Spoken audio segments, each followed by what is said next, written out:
This is the story of America, seen in color for the first time.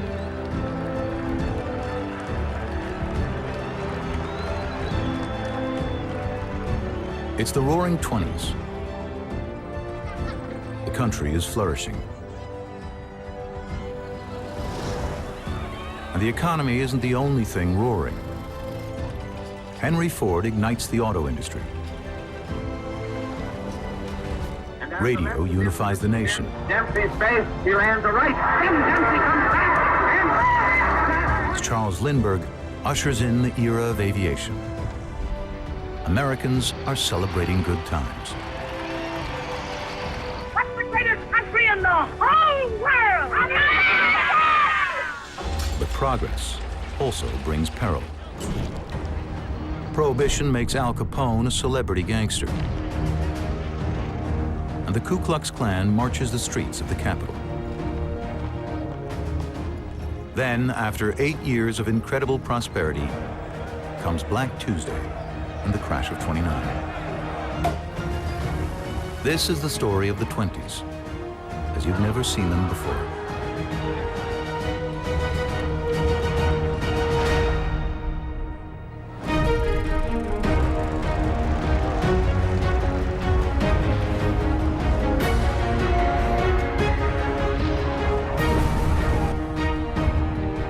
I want us to recapture that.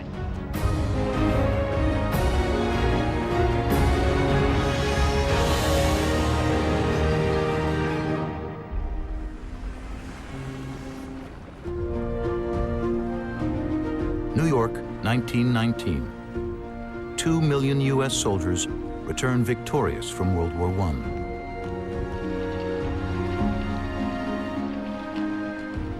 They parade through Madison Square, optimistic about a young country on the rise.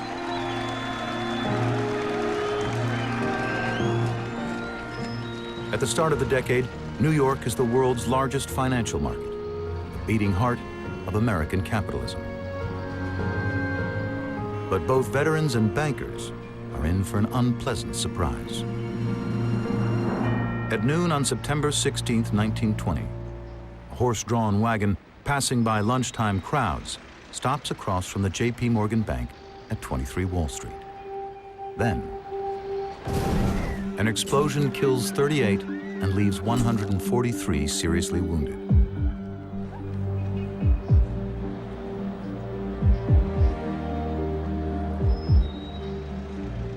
Anarchists targeting the rich are the prime suspects, but no one is ever arrested. A flash of terror, quickly forgotten. Trading resumes the next day as the wolves of Wall Street launch a decade of unprecedented growth. But before the party comes a hangover. The end of wartime production slams the brakes on America's economy. Nearly half of returning soldiers find themselves unemployed and relying on breadlines. Many Americans are hurting financially.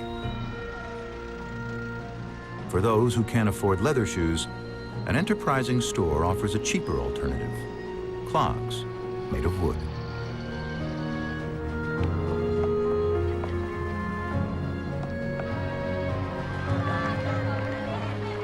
In March 1921, new President Warren G. Harding promises to put things right for America, a return to normalcy.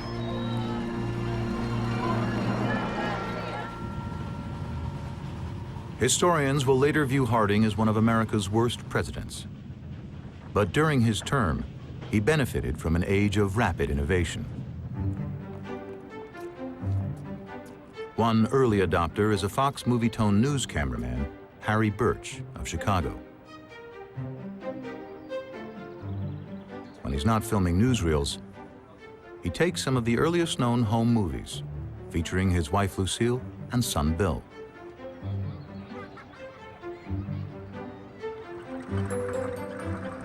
Cars are becoming so popular that even young Bill has one.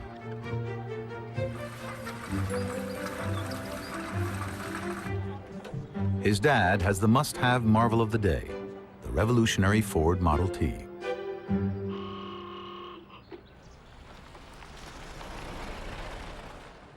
Its designer is Henry Ford, the greatest engineer of his era. By the 1920s, Ford and his Tin Lizzie have turned America into a nation of car owners. The young man makes up his mind to work. There's no limit to what he can do. In 1913, Ford had introduced the moving assembly line, a revolution in auto manufacturing. Workers used to make one car at a time. Ford puts them in workstations, installing each part of the chassis as it moves down a line. It's up to 4 times faster than the old way. Black paint is cheap and durable. Ford famously says customers can have any color they like, so long as it's black.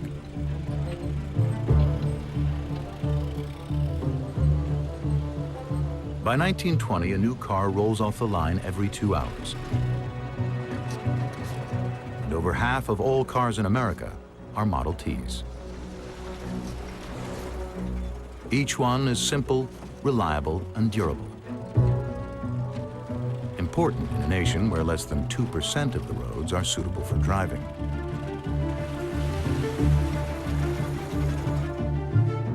Ford also revolutionizes business practices. He gives employees a 5-day work week, their first weekends off, and pays them enough to afford their own Model T, selling at a little over $300. In his company newsletter, Ford says, "It is high time to rid ourselves of the notion that leisure for workmen is either lost time or a class privilege."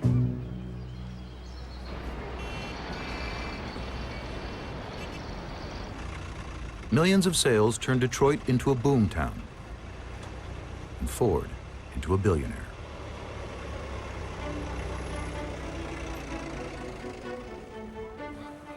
It's a new age of great industrialists. In 1921, Ford joins tire magnate Harvey Firestone on the left and inventor Thomas Edison on the right on a trip to the Catskills.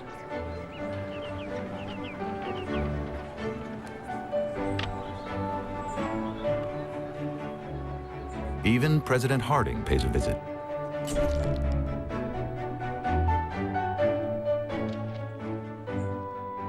As 4 of the most powerful people on the planet take a break from the stresses of work and enjoy the great outdoors, across the country, new roads emerge to accommodate millions of new car owners.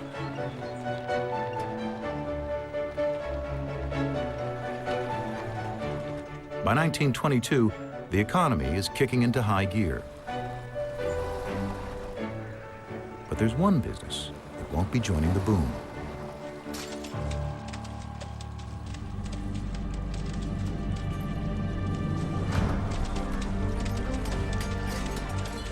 Just 2 years earlier, prohibition became law. It bans the production and sale of alcohol.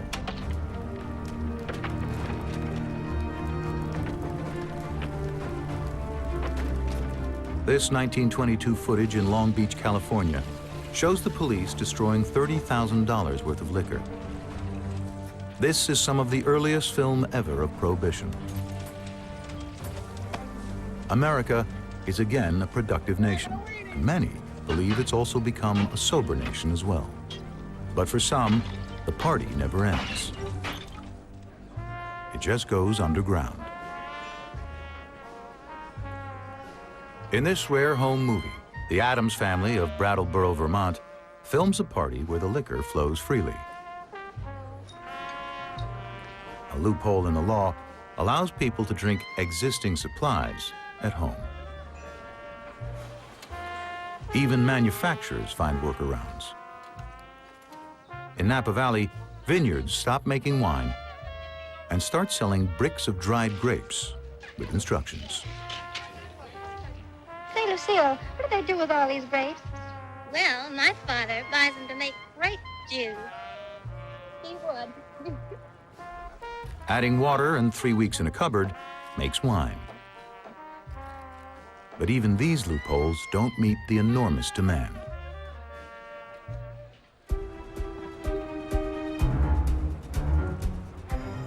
There's a growing black market, and organized crime is happy to satisfy the country's thirst.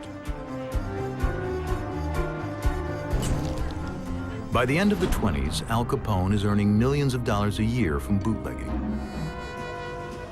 The quest for a stiff drink gives birth to the speakeasy, password-protected entertainment with a shot of freedom.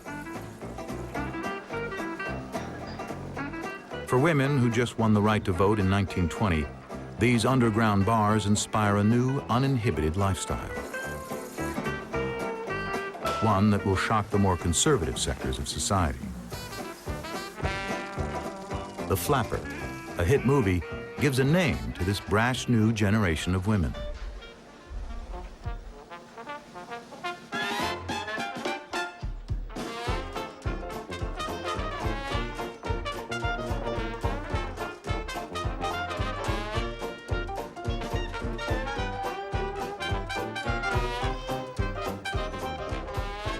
Flappers cast aside much of what society considers proper behavior.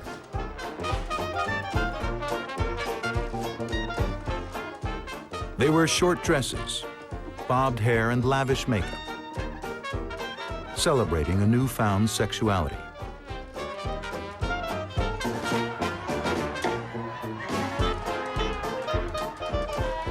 The cosmetics industry booms as more women adopt the flapper style. Cigarettes become a symbol of liberation, and women embrace the image. The jazz age is in full swing. Most Americans have never had it so good.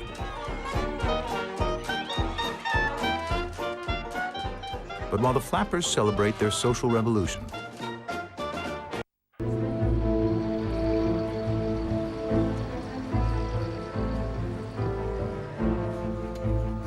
it's 1923, and America is on the upswing. Well-paid jobs abound as industry thrives and a largely unregulated stock market booms. Then, in August, President Harding dies suddenly from a heart attack.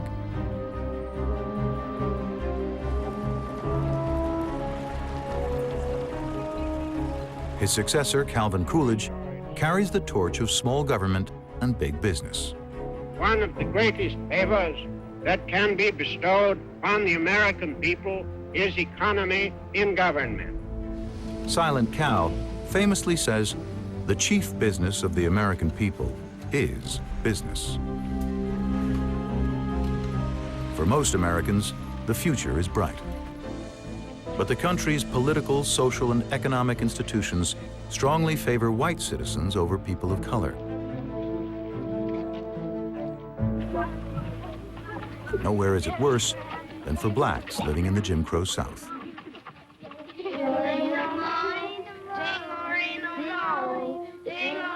Many live and work in tough, segregated conditions.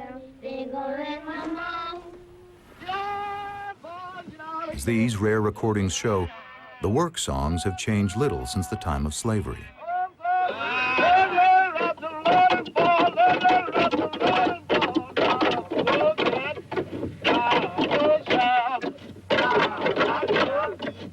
In South Carolina, they lay the tracks for America's railways.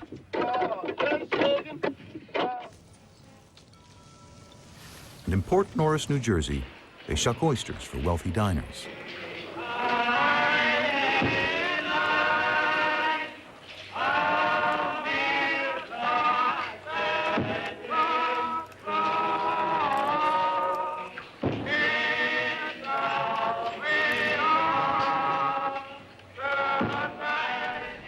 Some African-American communities are prospering, like the residents of Greenwood, a suburb of Tulsa, Oklahoma.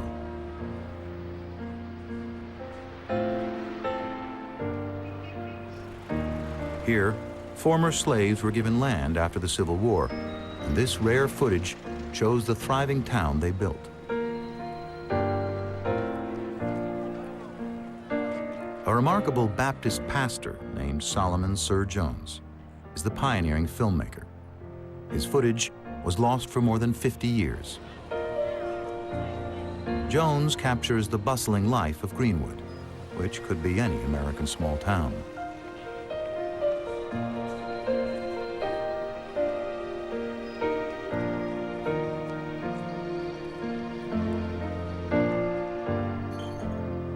But Tulsa's whites don't like what they see. In May 1921, after a black man is accused of assaulting a white woman, a white mob rampages through the city. For a night and a day, they loot and burn Greenwood. A Fox News crew captures the only surviving footage. It is the bloodiest racial massacre in American history, leaving nearly 300 dead.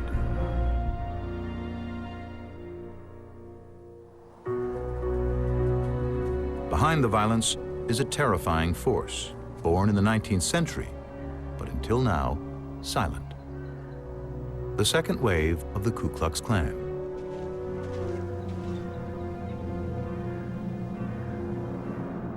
News photographers capture a Klan march in Tulsa 1 year after the riots. The Klan appeals to white Americans who feel threatened by the fast pace of change in the 20s. Born in the South, the KKK spreads north, targeting not just blacks, but Catholics, Jews, immigrants. By 1924, its membership reaches a staggering 4 million. The KKK will remain a force of bigotry in this country for generations to come.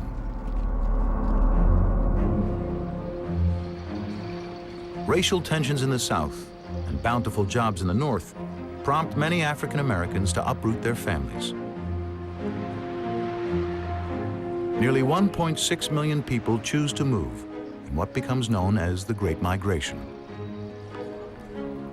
It transforms neighborhoods, like New York's Harlem. Black Americans bring their culture and music with them: blues, jazz.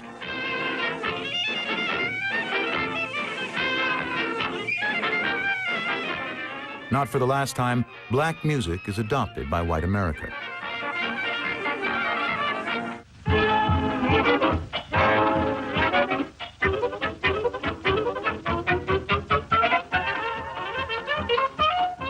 In one of the earliest recordings of an all-white jazz band, Ben Burney and his orchestra play their 1925 hit, Sweet Georgia Brown.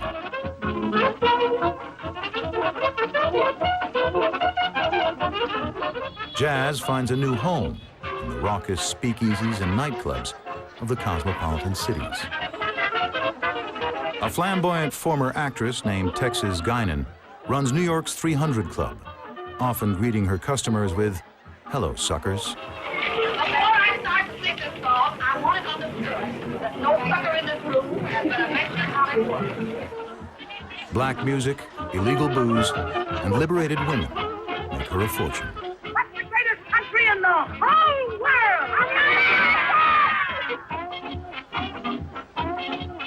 At Guinan's 300 Club, the roaring 20s reach a colorful crescendo.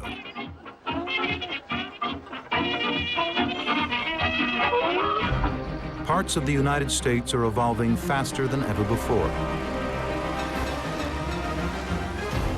In the middle of the decade, a new technology will unite the country and create new heroes.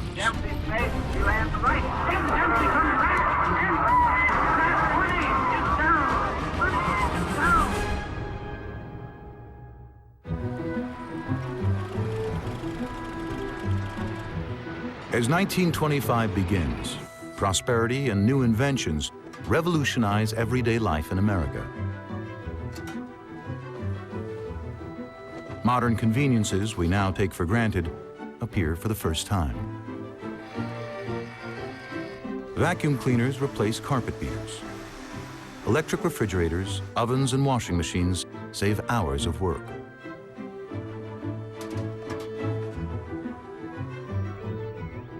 But the invention that brings the whole country together is radio.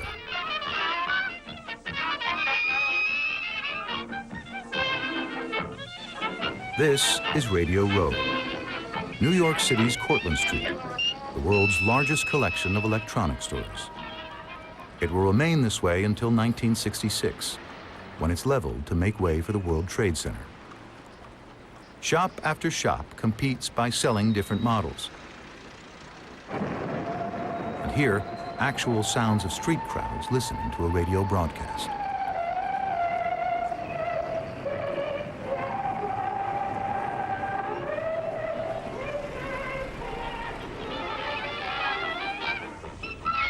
Advertisers quickly see new and exciting ways to reach a massive audience. On Christmas Eve, 1926, Wheaties airs the first commercial jingle. And the cereal becomes the most popular in America.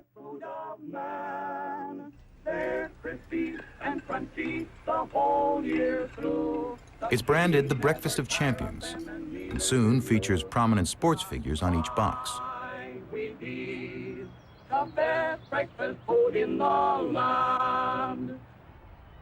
For the first time, Americans can listen to sports events as they happen, anywhere in the country. Especially the national pastime, baseball. Players quickly become American heroes. None is bigger than Babe Ruth. No radio recordings of games exist, and this footage is rare. Ruth starts his career as a pitcher, but soon evolves into the greatest slugger the game has ever seen. In 1920, his first season with the Yankees, he leads the league with 54 home runs. The next highest total is 19. Hello, honey. How'd you like that one? He and his wife, Claire, are a glamorous power couple. Well, I'm going out now and try to make another one for you. All right, darling. He sets one of the game's greatest records in September of 1927 by hitting 60 home runs in a single season. And the Yankees reward him with a contract for $80,000 per year, an astronomical amount at that time.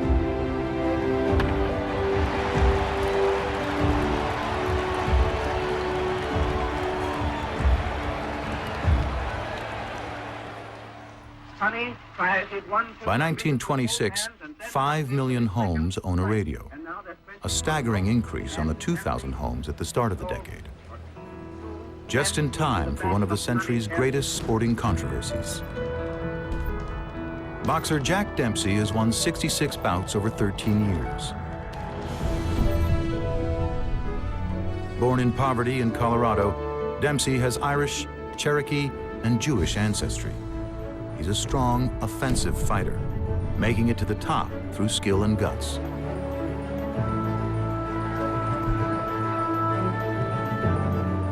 His 1921 victory over French boxer Georges Carpentier is the first $1 million match.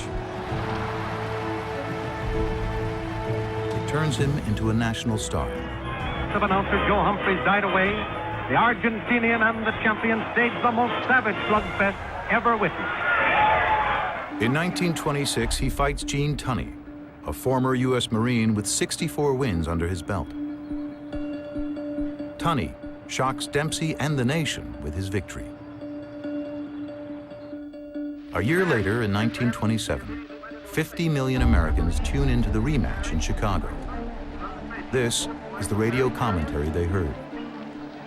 They're coming together. This is the 7th round. They're up. Dempsey came into Tunney. Both of them shot. Dempsey is in black shorts with a red trim. In the 7th round, he floors Tunney. Dempsey comes back. And Tunney is down. Tunney is down. From the right, out left, and right to the face. He's supposed to go to a neutral corner before the 10-second count can begin. But he doesn't move for 4 crucial seconds. It buys Tunney extra time. He's down for a full 13 seconds before getting up. Out left and right to the face. It becomes known as the long count. On the other side, 8, 9,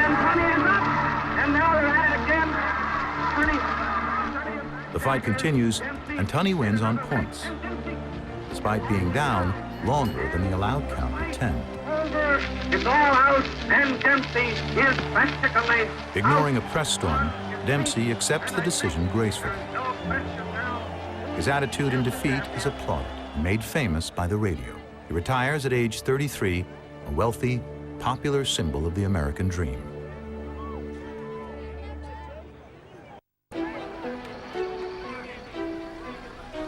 World-beating sports stars, technological innovation, and a booming economy. By the mid-1920s, the country is brimming with confidence. But nature is about to deliver a shattering blow to one of its greatest success stories.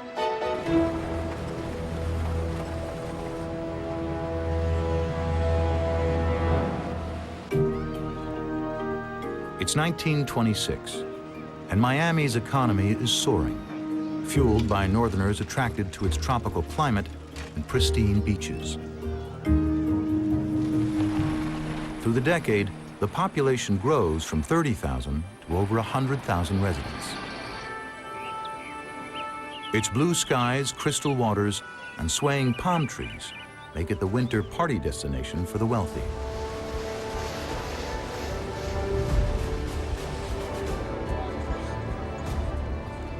On September 17th, sun worshippers have no idea that a devastating hurricane is sweeping their way. That night, a 60-mile-wide Category 4 hurricane smashes into the city. Nearly 400 people are killed, and 43,000 left homeless. News cameraman Ralph Earl is trapped for 6 hours, capturing these images of Miami underwater. It is, perhaps, the earliest known storm chasing footage.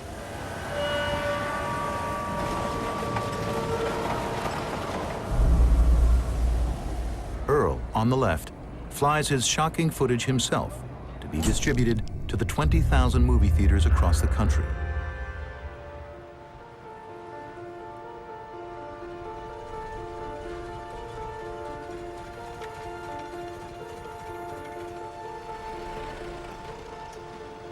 The rebuilding cost reaches $109 million, $165 billion today. Worse even than Hurricane Katrina.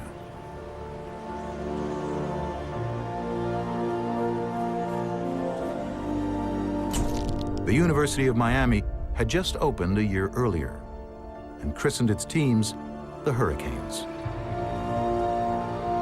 As Miami rebuilds, 1,000 miles to the north, one man sets out to prove that the nation's spirit is unbroken.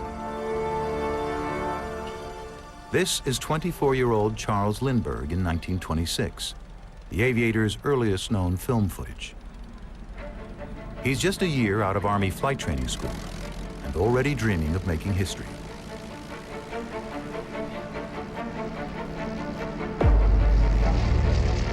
Lindbergh wants to win a $25,000 prize for the first solo non-stop flight from New York to Paris.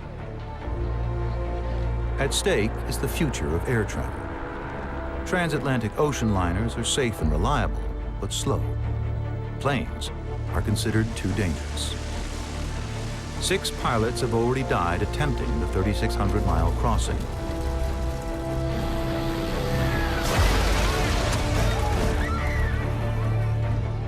Long Island, May 20th, 1927. Lindbergh readies the Spirit of St. Louis, his $10,000 custom-built monoplane.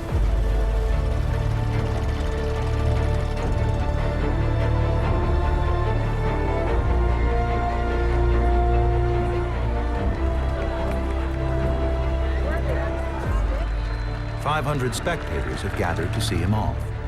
On board, he's packed 5 ham sandwiches to keep him going.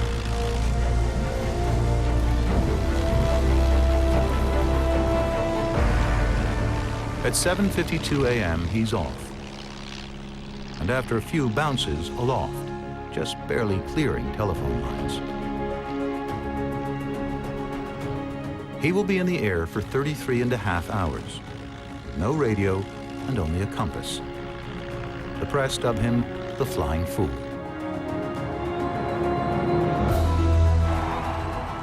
At 10:24 p.m. in Paris, tens of thousands witness his triumphant night landing.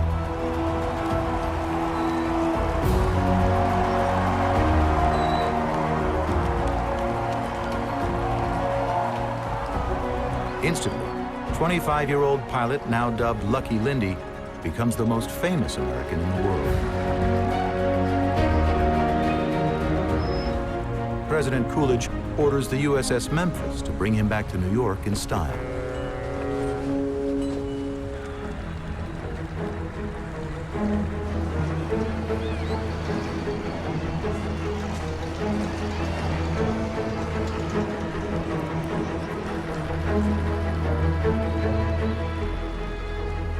Four million people line Fifth Avenue for a ticker tape parade.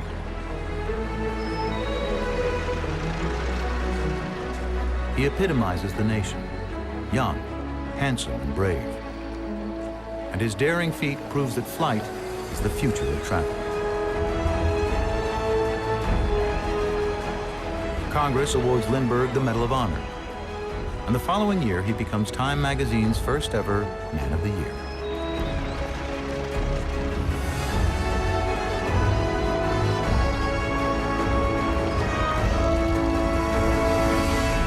For 3 months, he tours the country visiting every state. 1 in 4 Americans sees Lindy on his Guggenheim tour. The Hines family from Portland, Maine is among them. On July 24th, they capture Lindbergh's arrival in Portland in a home movie.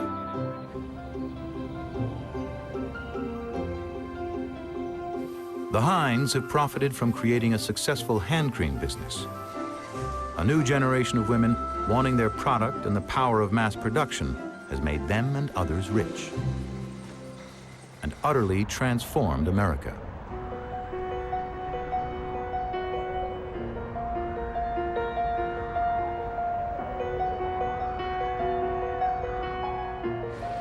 There are now 20 million cars crowding into American cities. Accidents become common, as pedestrians have to learn to watch out for cars, and vice versa. There's no such thing as a driver's test.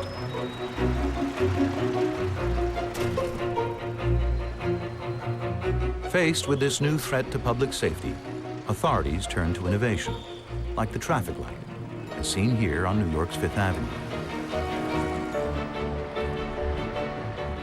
Soon, traffic cops and stop signs begin to appear throughout the country.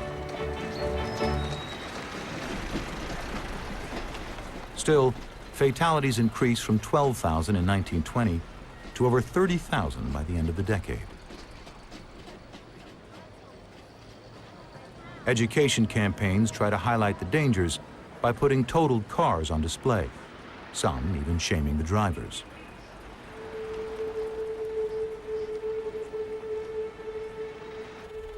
In Portland, Maine, the Hines family shares in the national tragedy.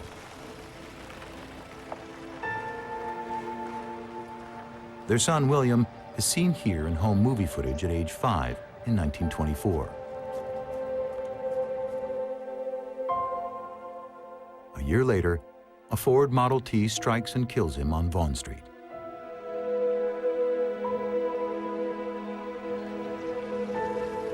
He's the 4th boy in the area to be struck by a car within 24 hours.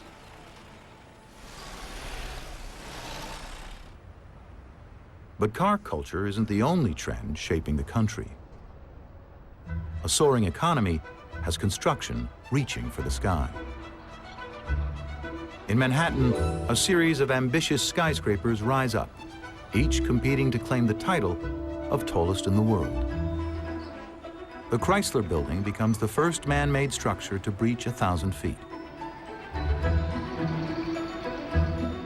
It's a leading example of Art Deco architecture that remains iconic to this day. This is rare footage of its famous eagles being installed on the 61st floor. Like the Statue of Liberty, they're thinner than they seem.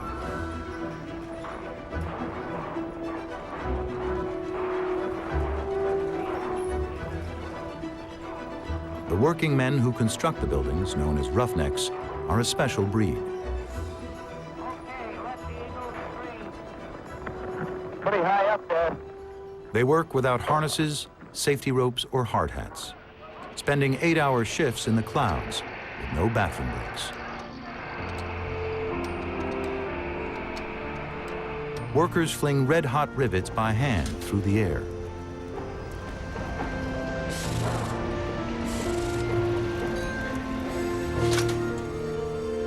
These jobs are so dangerous that 2 out of 5 fall to their deaths or end up disabled.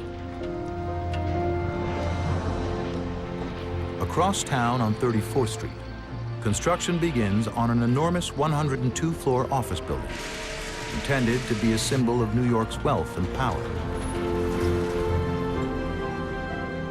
Former New York Governor Al Smith actively promotes the construction. As fast as human ingenuity, brains, and ability can bring it about, there will tower on this corner the Empire State Incorporated, the largest office building in the world. But the boom is a bubble about to burst.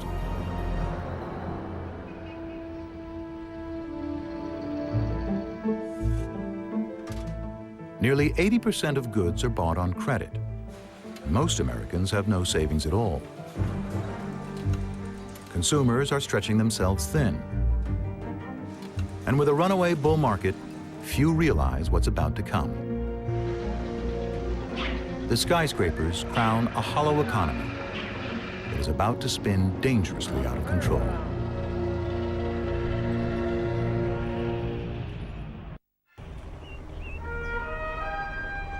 In 1927, much of America looks like smooth sailing.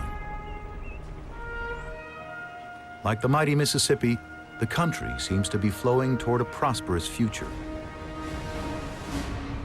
For generations, Americans have built their livelihoods along their longest river, stretching more than 2,300 miles from northern Minnesota to the Gulf of Mexico. The river offers jobs, food, and a distinctive way of life, all protected by a system of levees that aim to control the river's flow. But nature is about to show the limits of human intervention.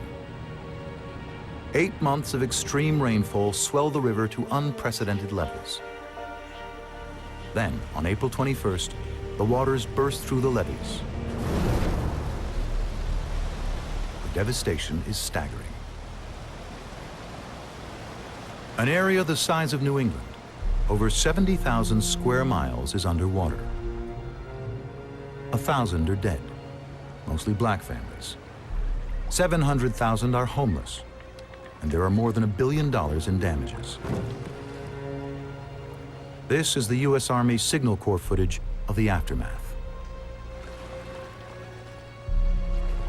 In all, 10 states are affected, with 1/5 of Arkansas underwater.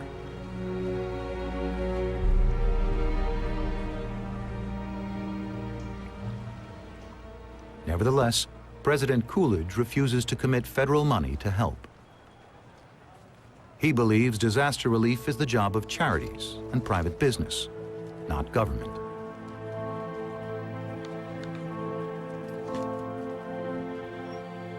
Temporary camps are set up in the disaster zone. But many opt to migrate north rather than to stay and try to rebuild. The Great Mississippi Flood serves as a warning of how fast fortunes can change.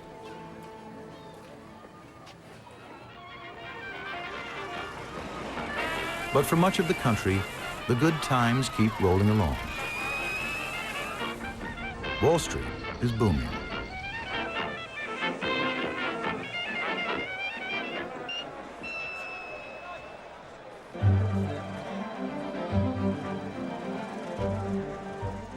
Trading volumes are so high that in 1928, the New York Stock Exchange introduces tickers that can print 500 characters a minute, twice as fast as before. Millions of investors are out to get rich quick, often by borrowing money and buying on margin. For the first time, Americans can buy now and pay later. But the market gains are driven by optimism, not on the strength of the companies. Few worry. As long as there are buyers, it seems like a license to print money. By September 1929, the Dow Jones has tripled since 1924.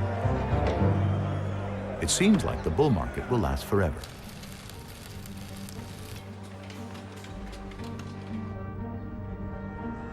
What most investors don't know is there are too many goods to sell.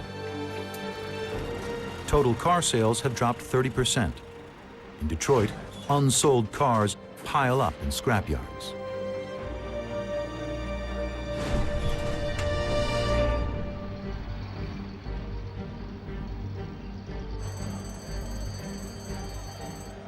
At the sound of the opening bell on Thursday, October the 24th, 1929, there are no buyers, only sellers. The market falls by 11%.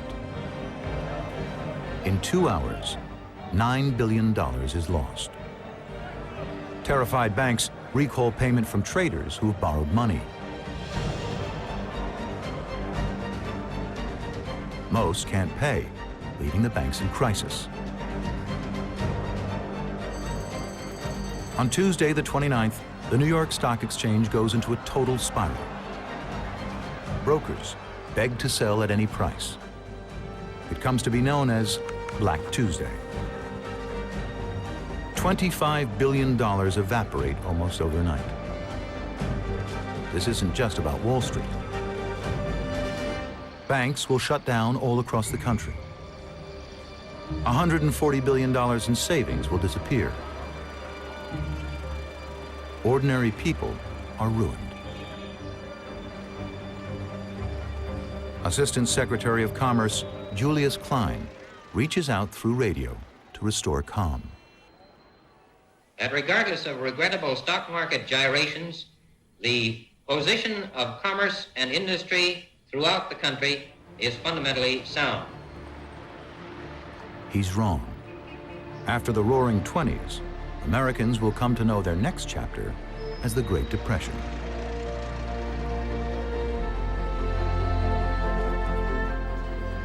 It's a defining time for a young nation, and she will revive. But the future will not be easy.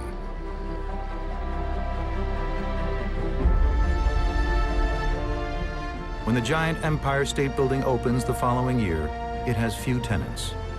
We are about to officially open the Empire State Building, the largest and most beautiful office building in the world. It stands lifeless, mocked as the empty State Building. It will take 2 full decades until 1950 before it turns a profit.